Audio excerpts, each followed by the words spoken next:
আসসালামু আলাইকুম রহমতুল্লাহ। কেমন আছেন বন্ধুরা? আশা করি সবাই ভালো আছেন। এটা হচ্ছে আজকে কাতারের দৃশ্য। রাত্রে অনেক বৃষ্টি হয়েছে, এখনও আকাশে অনেক মেঘ আছে।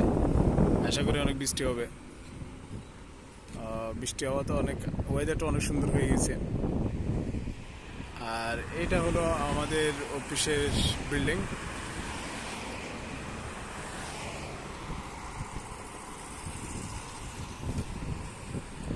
ওয়েদার কত সুন্দর দেখেন আজকে।